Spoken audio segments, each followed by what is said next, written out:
long, long ago, in an age now past. This star was as paradise. Men knew naught of fear, loss, despair. With lifetimes unto eternity, their days were peaceful and bright. Of its magic were born myriad creations.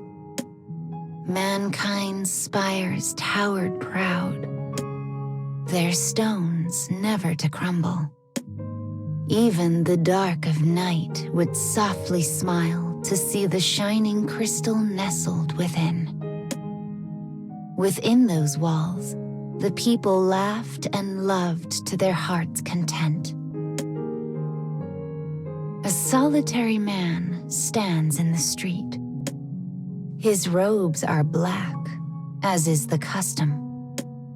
Only the mask concealing his face differs from others in shape and color. It marks this man as a leader.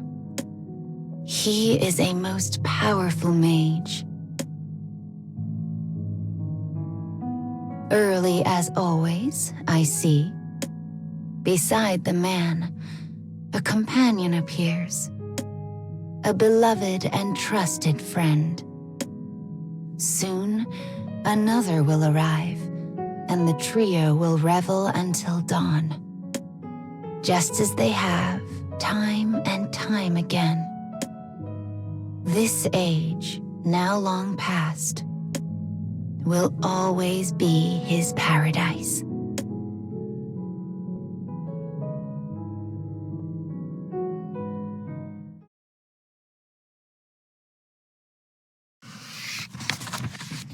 The end arrives all too suddenly.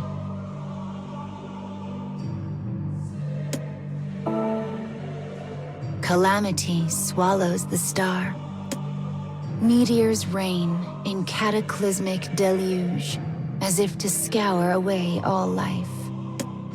Land buckles, cities burn, blood flows. The powerful mage and his clever fellows create a god that will stabilize the star, sacrificing half of mankind to do it. The dark god they birth does its work. When the danger has passed, the people gaze upon their ruined world. We must put this right. We shall return to paradise. They further sacrifice unto their god. Yet some would oppose them. We must move forward. What's done is done. The future awaits. These souls create a brighter god to challenge the other's dark deity. The gods clash for days without end. At last, the light of the future, the bright god emerges victorious.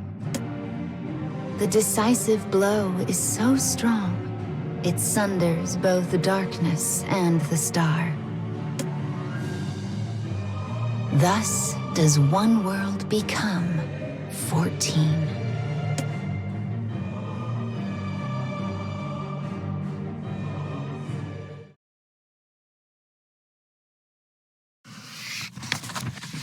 Light triumphs with a sundering blow.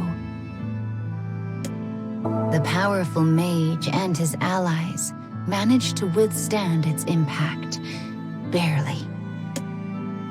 When he opens his eyes, as the star lies shattered, so too do the souls upon it.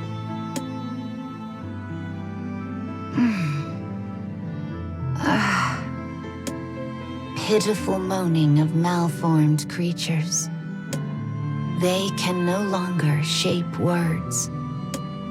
Language, culture, knowledge, forgotten. Such an outcome is unbearable. the man throws himself into restoring his star, his people, his paradise. Decades, centuries, millennia pass. As he works tirelessly, the wretched creatures begin to learn. They speak in new tongues. They worship new gods. They forge new histories. He looks upon this and is repulsed. These wretches are fragile and weak. They can barely comprehend magic. Ignorant, intolerant, misbegotten husks, fighting each other without aim or end. Their pitiable lives are fleeting.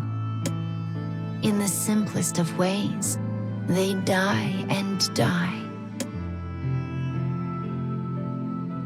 Yet they claim the mantle of mankind. Absurd, abhorrent, intolerable. No matter what he does, no matter how much time passes, the hatred and heartbreak remain.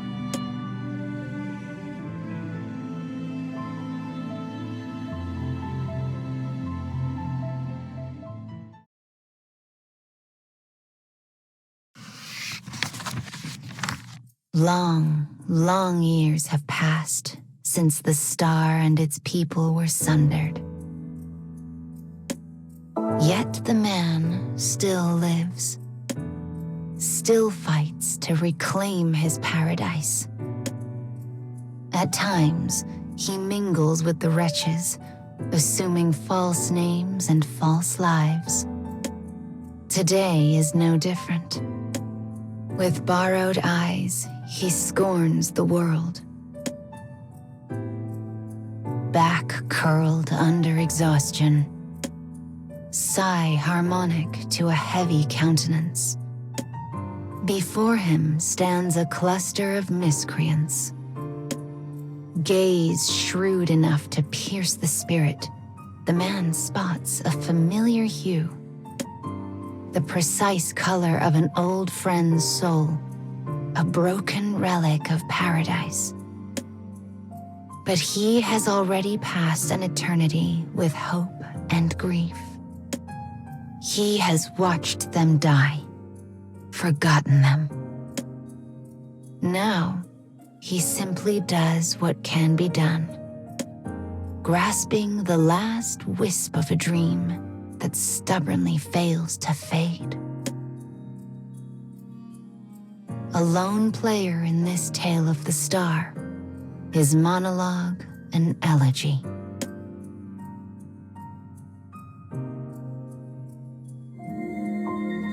Long, long ago, in an age now past, this star was as paradise.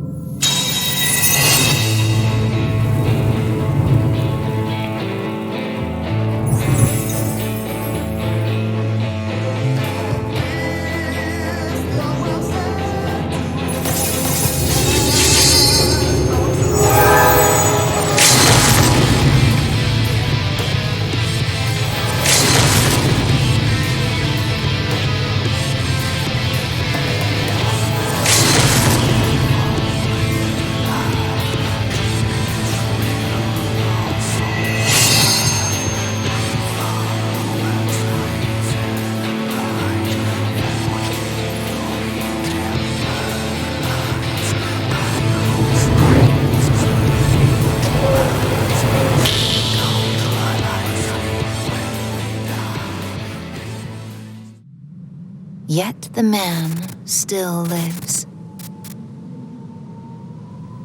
still fights to reclaim his paradise.